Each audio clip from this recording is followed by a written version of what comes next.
আল্লাহ আমার রব, এই রবি আমার সব। দামে দামে তন মনে তারি অনুভব। তোমার দুনিয়াতে আমি যেদিকে তাকাই, অথই নিয়ামতে ডুবে আছি সবাই।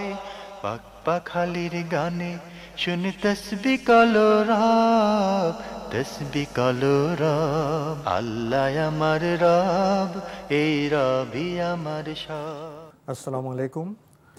প্রিয় দর্শক, আপনারা যারা দেশে আছেন প্রবাসে, সবাইকে জানাই অনেক অনেক প্রীতি ও শুভেচ্ছা। শুরু হলো অ্যান্টিবা আয়োজিত এবং লাভ হলো নিবেদিত অনুষ্ঠান আপনার জিজ্ঞাসা। আপনাদের সাথে আছি আমি জয়নুল আবেদিন আজাদ।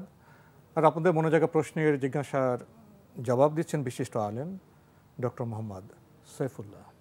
আসসালামু আলাইকুম ওয়া রাহমাতুল্লাহি ওয়া বারাকাতুহু।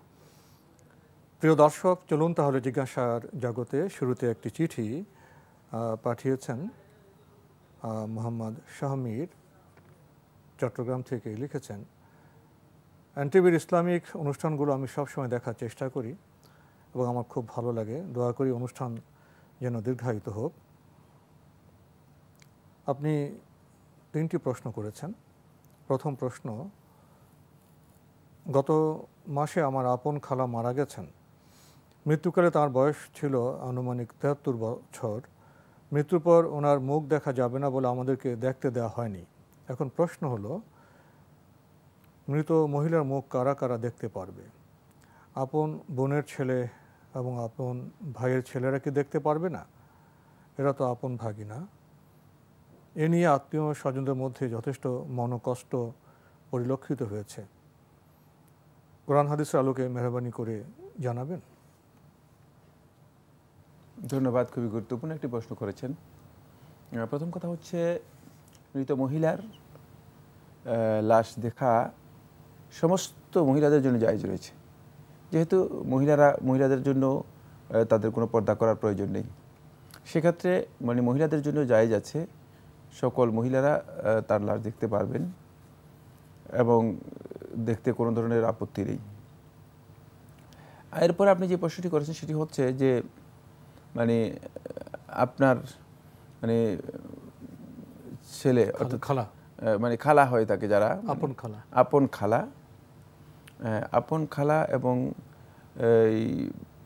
যারা এই ধরনের যারা মাহারেম রয়েছে বা আপন ফুফু যারা মাহারেম রয়েছে, ইসলামী শরিয়া অনুযায়ী যারা মাহারেম রয়েছে, যাদের সাথে স্থায়ীভাবে আল্লাহ রাব্বুল আলামিন বৈবাহিক সম্পর্ককে হারাম করে দিয়েছেন, তারা সবাই দেখতে পারবে।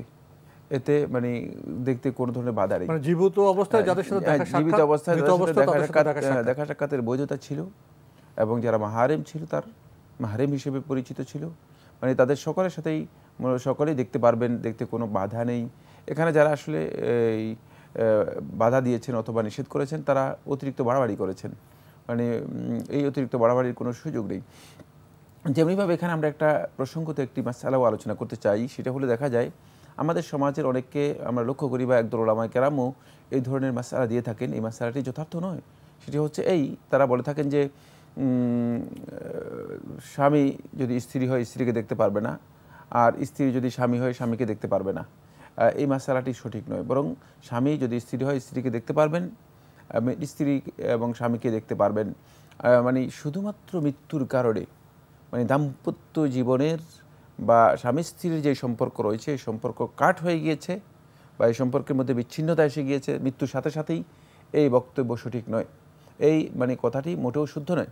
তার কারণ হচ্ছে দুটি। কোরআনে কারীমের মধ্যে আল্লাহ সুবহানাহু ওয়া তাআলা 1 নম্বর আয়াতের মধ্যে স্পষ্ট করেছেন, ওয়াল্লাযীনা ইয়াতাওয়াফাউনা মিনকুম ওয়া ইয়াযারুনা আজওয়াজান। এই আয়াতের মধ্যে বলেছেন যে তোমাদের মধ্যে যাদের মৃত্যু হয় আর তাদের স্ত্রীদেরকে রেখে যায়। যদি এখানে মৃত্যুর পরে আল্লাহ রাব্বুল আলামিন যেহেতু স্ত্রী বলেছেন, তাহলে বোঝা গিয়েছে যে সম্পর্ক তার কি নয়, বিচ্ছিন্ন হয়নি। যদি সম্পর্ক বিচ্ছিন্ন হয়ে যেত, তাহলে আল্লাহ সুবহানাহু ওয়া তাআলা কোরআনে কারীমের মধ্যে কোনোভাবেই এখানে স্ত্রী শব্দ ব্যবহার করতেন না। এখান থেকে বোঝা যাচ্ছে তিনি মূলত ততক্ষণ পর্যন্ত স্ত্রী থেকে যাবেন যতক্ষণ পর্যন্ত তিনি এই পুরুষের ইদ্যতের মধ্যে থাকবেন, এই পুরুষের ইদ্যতের মধ্যে থাকবেন যতক্ষণ পর্যন্ত তিনি স্ত্রী থেকে যাবেন।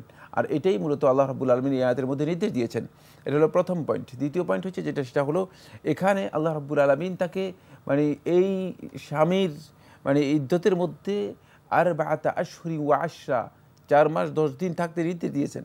সুতরাং বোঝা গেল যে এই ইদ্যত থেকে যতদিন পর্যন্ত এই ইদ্যতের মধ্যে থাকবে ততদিন পর্যন্ত মানে সে এই স্বামীর অধীনের মধ্যে থাকবে এবং স্বামী তার উপর যত দায়িত্ব ছিল এই দায়িত্ব পরিপূর্ণরূপে পালন করতে হবে। 130 দিন। হ্যাঁ, কত দিন হয় থাকে, মানে 4 মাস 10 দিন, 130 দিন, প্রায় 130 দিনের মতো। সুতরাং লম্বা একটি সময় আল্লাহ রাব্বুল আলামিন মানে সুযোগ দিয়েছে, এই সময় সে স্ত্রী হিসেবে থাকবে। 3 নম্বর যে পয়েন্টটি গুরুত্বপূর্ণ সেটা হচ্ছে এই দেখা গিয়েছে এই মানে স্ত্রী এই স্বামীর সম্পদের মালিকানা তার সাব্যস্ত হবে, সম্পদ থেকে সে একটা অংশ এস পাবে, মানে উত্তরাধিকার পাবে। যদি মৃত্যুর মাধ্যমে তার এই সম্পর্ক কাট হয়ে যেত, বিচ্ছিন্ন হয়ে যেত, তাহলে এই উত্তরাধিকার তিনি লাভ করতে পারতেন না। সুতরাং যে সমস্ত বন্ধুগণ এই বিষয় সম্পর্কে মানে না জানে মানে ফতোয়া দিচ্ছেন অথবা না জেনে বক্তব্য দিচ্ছেন, আমি অনুরোধ করব ফিকহি পর্যালোচনা মানে আমাদের জানতে হবে। মানে ফিকহের মৌলিক যেই জ্ঞান রয়েছে সেগুলো আমাদেরকে উপলব্ধি করার জন্য জানার জন্য চেষ্টা করতে হবে। এখানে মূলত তিনি স্ত্রী থেকে যাবেন, স্বামী থেকে যাবেন, ফলে স্বামী স্ত্রীকে দেখতে পারবেন আর স্ত্রীও স্বামীকে দেখতে পারবেন। এবং খালা ইন্তেকালের পর খালাকে দেখা যাবে, আপন ফুপু ইন্তেকালের পর আপন ফুপুকে দেখা যাবে, দেখতে পারবে। আমরা জানলাম। প্রিয় দর্শক আরও প্রশ্ন করেছেন। আমি চট্টগ্রাম শহরে ভাড়া বাড়িতে বসবাস করি। চাকুরির সুবাদে আমার ছেলে বউ নিয়ে ঢাকা শহরে ভাড়া বাড়িতে থাকে। ছেলের বাসায় সপ্তাহখানেকের জন্য বেড়াতে গেলে সেখানে কি কসর নামাজ পড়া যাবে? হ্যাঁ, আপনি মুসাফির হিসেবে কসর পড়তে পারেন। যদি আপনি এখানে সফরের নিয়ত না করেন, আপনি মুসাফির হিসেবে কসর পড়তে পারেন। তবে উত্তম হচ্ছে আপনাকে ইকামতের নিয়ত করা, অর্থাৎ মুকিম হিসেবে এখানে মানে নিয়ত করে আপনি কসর করবেন না, পরিপূর্ণ সালাত আদায় করবেন। খেয়াল রাখতে হবে যে কসরটা বা মানে মুসাফিরের সালাত আদায় করার বিধানটি এটি হচ্ছে রুখসাত। সুতরাং মানে রুখসাত থেকে বেরিয়ে আসা মানে যদি সম্ভব হয় তাহলে আল্লাহর বান্দাগণ রুখসাত থেকে বেরিয়ে আসার জন্য চেষ্টা করবেন। আপনি যেহেতু মানে নিজের ছেলের বাসায় আসছেন আর নিজের ছেলের সম্পদ এবং নিজের ছেলের সব কিছু আপনার মানে মালিকানার মধ্যে রয়েছে। আল্লাহ রাসূল সাল্লাল্লাহু আলাইহি ওয়াসাল্লাম হাদিসের মধ্যে বলেছেন, আনতা ওয়া মালুকা লিআবিক, তুমি এবং তোমার সম্পদ পুরোটাই তোমার পিতার জন্য। সুতরাং বোঝা গেল যে এখানে আপনার একটা কর্তৃত্ব রয়ে গেছে। এখানে ছেলের বাসায় আপনার একটা কর্তৃত্ব আছে, আপনার ছেলের সম্পদের উপর আপনার কর্তৃত্ব আছে, আপনার থাকার ব্যবস্থা আছে, খাওয়ার ব্যবস্থা আছে, সব কিছু রয়েছে। সুতরাং এক্ষেত্রে আপনি ইকামতের নিয়ত করে মুসাফির থেকে রুখসত থেকে বেরিয়ে এসে আপনি এখানে মুকিম হিসেবে সালাত আদায় করবেন, পরিপূর্ণ সালাত আদায় করবেন। এটাই হচ্ছে মূলত মানে বিধান। কিন্তু যদি আপনি মনে করেন যে না আমি হয়তো মানে থাকবো কয়েকদিন আবার চলে যাব, মানে আলা নিয়তি সফর, মানে সফরের নিয়তের উপর যদি আপনি থাকেন তাহলে আপনার জন্য জায়েজ রয়েছে, আপনি এখানে কসরও করতে পারবেন। কিন্তু আমরা বলেছি একটা খেয়াল রাখতে হবে যে উত্তম হচ্ছে এখানে মানে সফর বা কসর থেকে বেরিয়ে এসে আপনাকে ইকামতের নিয়ত করা, মুকিম হিসেবে সালাত পরিপূর্ণ করা। আমরা জানলাম। প্রিয় দর্শক, সবশেষে আপনি লিখেছেন জুমার নামাজে কাবলাল জুমা 4 রাকাত এবং বাদাল জুমা 4 রাকাত, এই সমস্ত সুন্নত নামাজগুলোর গুরুত্ব কতটুকু? নামাজগুলো কি অবশ্যই পড়তে হবে? আর জুমার নামাজ সম্পর্কে বিস্তারিত বর্ণনা করলে খুবই ভালো হয়। প্রথম যে পয়েন্টটি সেটা হচ্ছে জুমার সলাতের মধ্যে কাবলা জুমা 4 রাকাতের ব্যাপারে যে বক্তব্যটি ওলামায়ে কেরামে রয়েছে। একদল ওলামায়ে কেরাম বলেছেন যে কাবলা জুমা বা জুমার আগে 4 রাকাত পড়া সুন্নাহ, কেউ কেউ সুন্নাতে মুআক্কাদাও বলেছেন। আবার আরেকদল ওলামায়ে কেরাম বলেছেন যে না, যেহেতু রাসূলুল্লাহ সাল্লাল্লাহু আলাইহি ওয়াসাল্লাম থেকে সুস্পষ্ট সহিহ হাদিস দ্বারা প্রমাণিত হয়নি জুমার আগে কাবলাল জুমা নাম দিয়ে 4 রাকাত নির্দিষ্ট করে পড়া মানে সুন্নাহ দ্বারা সুস্পষ্টভাবে সাব্যস্ত হয়নি, সুতরাং এটি সহিহ রিওয়ায়াত দ্বারা সাব্যস্ত হয়নি কাবলাল জুমা 4 রাকাত। বরং জুমার আগে কোনো ব্যক্তি যদি মসজিদে প্রবেশ করে থাকেন তিনি 4 রাকাত, 6 রাকাত, এমনকি 12 রাকাত পর্যন্ত তিনি পড়তে পারবেন, তার সুযোগ অনুযায়ী তিনি পড়তে পারবেন। যেটি সহিহ মুসলিমের হাদিস দ্বারা বর্ণিত হয়েছে। রাসূলুল্লাহ সাল্লাল্লাহু আলাইহি ওয়াসাল্লাম বলেছেন, ফায়ুসাল্লি মা কুতিবা লাহ ফায়ুসাল্লি মা কুদ্দিরা লাহ, মানে তার সামর্থ্য যতটুকু কুলায়, যতটুকু তার পক্ষে সম্ভব হয় ততটুকু তিনি কী করবেন? সালাত আদায় করবেন। এটা মানে রাসূলুল্লাহ সাল্লাল্লাহু আলাইহি ওয়াসাল্লাম হাদিস দ্বারা বুঝে গিয়েছে। এখান থেকে এই সহিহ হাদিস থেকে বোঝা যায় যে মূলত রাসূল সাল্লাল্লাহু আলাইহি ওয়াসাল্লাম জুমার সালাতের আগে কাবলাল জুমা মানে নির্দিষ্ট করে 4 রাকাত কী করেন রাসূলুল্লাহ সাল্লাল্লাহু আলাইহি ওয়াসাল্লাম আদায় করতে বলেননি। প্রথম কথা হচ্ছে এখানে মানে তাহলে আমরা বুঝতে পারলাম যে কাবলাল জুমা 4 রাকাত মূলত সহিহ হাদিস দ্বারা সাব্যস্ত হয়নি। সুতরাং কাবলাল জুমা যদি কেউ পড়তে চান বা জুমার আগে যদি কেউ মসজিদে উপস্থিত হন, তিনি মসজিদে গিয়ে 2 রাকাত তাহিয়াতুল মসজিদ পড়বেন। এরপরে তিনি 2 রাকাত করে তার যতটুকু সম্ভব হয় 4 রাকাতও তিনি পড়তে পারেন। 2 রাকাত করে তিনি আরও বেশিও পড়তে পারেন, মানে তার জন্য জায়েজ আছে। তিনি ইমাম সাহেব আসা পর্যন্ত 2 রাকাত করে পড়তে পারবেন। আর তিনি অন্য কোনো ইবাদতও করতে পারেন।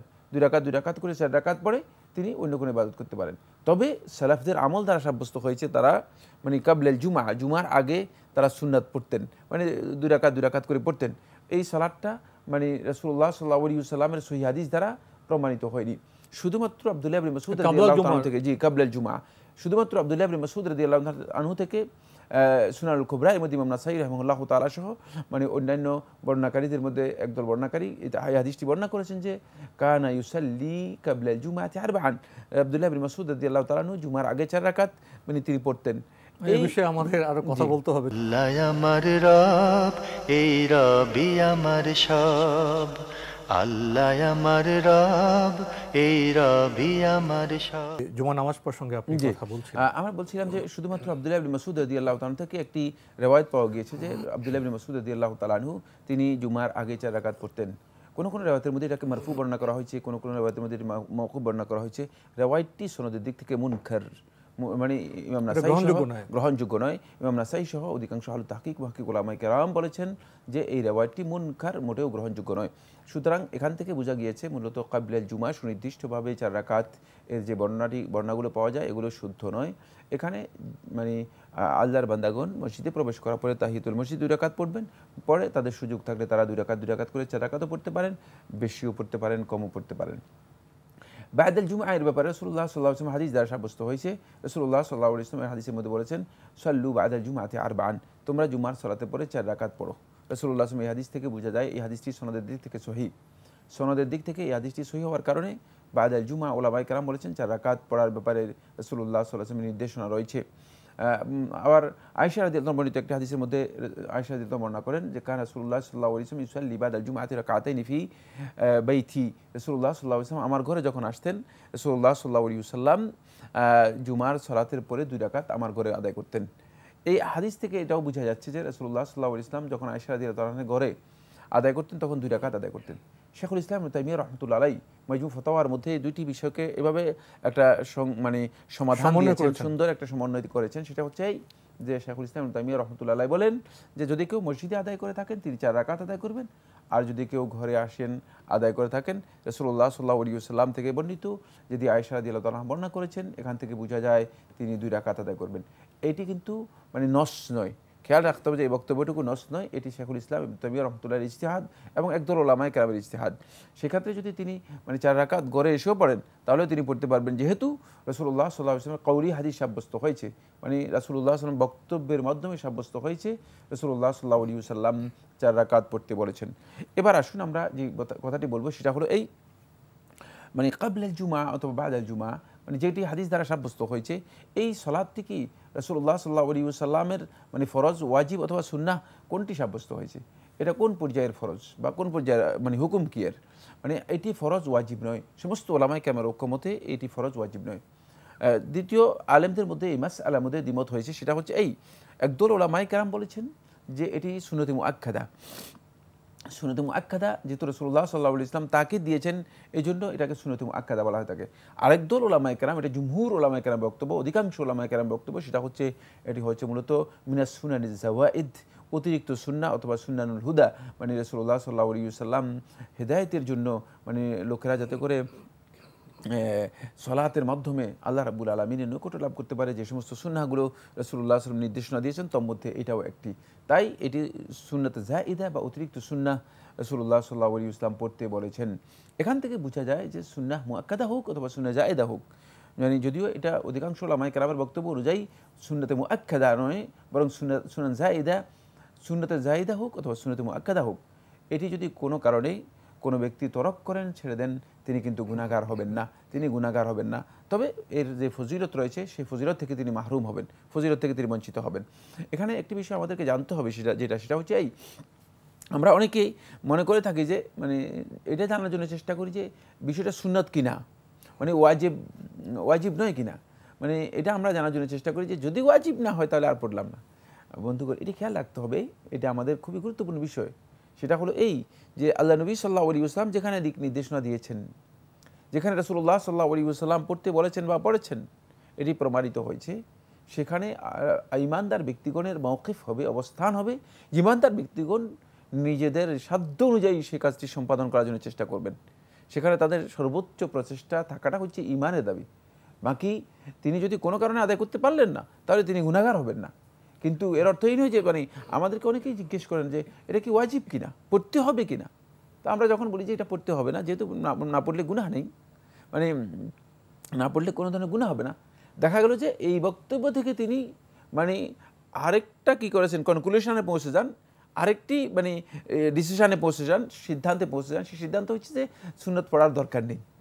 আসলে আমাদের এই বক্তব্য যদি যারা বুঝেন নাই, মানে তারা মূলত এই ধরনের ডিসিশন দিয়ে থাকেন, এই ধরনের সিদ্ধান্ত। আসলে আমাদের মাসালা জানতে হবে, আমরা আমলে এগিয়ে যেতে হবে। আমরা মাসালা বলতেছি বিধানকে মানে স্পষ্ট করার জন্য, কিন্তু মানে ঈমানদার ব্যক্তিগণ যখনই আল্লাহ রাব্বুল আলামিনের নৈকট্য লাভ করার জন্য চেষ্টা করবে, কারণ তো আল্লাহ রাব্বুল আলামিনের নৈকট্য লাভের ব্যাপারে রাসূলুল্লাহ সাল্লাল্লাহু আলাইহি ওয়াসাল্লাম হাদিসে কুদসির মধ্যে বলেছেন, মানে আল্লাহর বান্দাগণ নৈকট্য লাভ করবে আল্লাহ রাব্বুল আলামিনের নফল ইবাদতের মাধ্যমে, বৈধ ইবাদতে তারা প্রতিযোগিতায় নেমে যাবে। সুতরাং এখানে আপনি মানে নফল ইবাদতকে মানে ইগনোর করে বাদ দিয়ে আপনি কিভাবে আল্লাহ রাব্বুল আলামিনের নৈকট্য লাভ করার জন্য চেষ্টা করবেন। তাই আমাদের কাছ থেকে মাসআলা নিয়ে এই কনক্লুশন বা এই ডিসিশনে যাওয়ার কোনো সুযোগ নেই, এই সিদ্ধান্ত দেওয়ার কোনো সুযোগ নেই যে হ্যাঁ সুন্নত পড়ার প্রয়োজন নেই বা সুন্নত না পড়লেও কোনো অসুবিধা নেই। আমরা মূলত মানে সুন্নাতের বিধান সম্পর্কে বলেছি যে অধিকাংশ ওলামায়ে কেরাম বক্তব্য হচ্ছে সুন্নাহ যদি কেউ না পড়েন তাহলে তিনি গুনাহগার হবেন না, কিন্তু এর অর্থ এই নয় যে তিনি সুন্নত পড়বেনই না, তিনি এখান থেকে এই সিদ্ধান্ত নেওয়াটি কিন্তু গলদ হবে। এটা আমাদেরকে অত্যন্ত ভালোভাবে খেয়াল করে নিতে হবে। এরপরে যে কথাটি বলেছেন, লাস্টে যে জিনিসটি উল্লেখ করেছেন সেটি হচ্ছে জুমার সালাতের ব্যাপারে। জুমার সালাতের ব্যাপারে মূলত আলেমদের মধ্যে অনেক কথা, অনেক বক্তব্য রয়েছে। একটি কথা খুব ভালো করে খেয়াল রাখতে হবে, সেটি হচ্ছে এই জুমার সালাত মূলত 2 রাকাত হচ্ছে ফরজ, মানে এই 2 রাকাত ফরজ আদায় করাটা অপরিহার্য। কেউ যদি 2 রাকাত সালাত আদায় না করে থাকেন তাহলে তিনি অবশ্যই গুনাহগার হবেন, কোনো সন্দেহ নেই। কিন্তু বাকি যে সুন্নাতগুলো রয়েছে জুমার সালাতের মধ্যে, সেটি শুধুমাত্র হাদিস দ্বারা সাব্যস্ত হয়েছে, বাদাল জুমা 4 রাকাত সাব্যস্ত হয়েছে। এছাড়া আর অতিরিক্ত মানে যে রওয়ায়াতগুলো বলা হয়ে থাকে বা যে কথাগুলো বর্ণনা করা হয়ে থাকে যে 4 রাকাত হচ্ছে, এটাকে বলা হয়ে থাকে মানে 4 রাকাত হলো বাদাল জুমা, আর 2 রাকাত হলো মানে সুন্নাত মানে জোহরিয়া বা জোহরের সুন্নাত যেটা মানে ছিল সেটি। তারপরে আবার 4 রাকাত পড়া হয়ে থাকে, মানে বিভিন্ন নাম দিয়ে মানে শেষ পর্যন্ত দেখা যায় যে জুমার সালাতের জন্য মানে 4 + 2 6 + 4 10 + 2 কত হলো 12, 12 + 4 মানে 16 রাকাত, অথবা কেউ কেউ বলেছেন যে 18 বা 20 রাকাত জুমার সালাত উল্লেখ করা হয়ে থাকে। এই যে এগুলো মূলত আলেমদের মানে একান্ত নিজস্ব ইজতিহাদ, ওলামায়ে কেরামের নিজস্ব ইজতিহাদ। রাসূলুল্লাহ সাল্লাল্লাহু আলাইহি ওয়াসাল্লামের সুস্পষ্ট হাদিসের বর্ণনার মাধ্যমে বা রেওয়ায়াতের মাধ্যমে এগুলো সাব্যস্ত হয়নি। রেওয়ায়াতের মাধ্যমে যেটি সাব্যস্ত হয়েছে সেটা হচ্ছে জুমার সালাত ফরজ হচ্ছে 2 রাকাত, আর বাদাল জুমআ রাসূলুল্লাহ সাল্লাল্লাহু আলাইহি ওয়াসাল্লাম 4 রাকাত পড়তে বলেছেন। প্রিয় দর্শক, আপনি দোয়া চেয়েছেন, আমরা আপনার কল্যাণের জন্য দোয়া করছি এবং আপনি আমাদের সর্বাঙ্গীন মঙ্গল কামনা করেছেন, আপনাকে ধন্যবাদ। আপনি শেষে একটি নোট লিখেছেন, আমি ফোনের মাধ্যমে সরাসরি এনটিভিতে বেশ কয়েকবার চেষ্টা করে লাইন না পাওয়ায় চিঠির মাধ্যমে বিষয়গুলি জানতে চাচ্ছি। আপনি তো ঠিক কাজটি করেছেন, যে লাইভ প্রোগ্রামে আপনি যদি ফোন না পান তাহলে কী করবেন। আমরা তো আহ্বান জানাই চিঠির মাধ্যমে, ইমেলের মাধ্যমে আপনাদের মনে জায়গা প্রশ্ন আমাদের ঠিকানায় পাঠান। আপনি ঠিক কাজটি করেছেন, আপনাকে অনেক ধন্যবাদ। তো সময়ের কারণে আজকে আমাদের এখানে শেষ করতে হচ্ছে, আপনাকে অনেক ধন্যবাদ। আপনাকে অশেষ ধন্যবাদ। প্রিয় দর্শক, আমরা এতক্ষণ দেখছিলাম এনটিভি আয়োজিত এবং লাভ হলো নিবেদিত অনুষ্ঠান আপনার জিজ্ঞাসা। আমাদের এই অনুষ্ঠান আপনারা এনটিভি অনলাইনেও দেখতে পারবেন, ভিজিট করুন www.ntvbd.com। এছাড়া ইউটিউবে এবং আমাদের ভেরিফাইড ফেসবুক পেজে অনুষ্ঠান দেখতে পারবেন।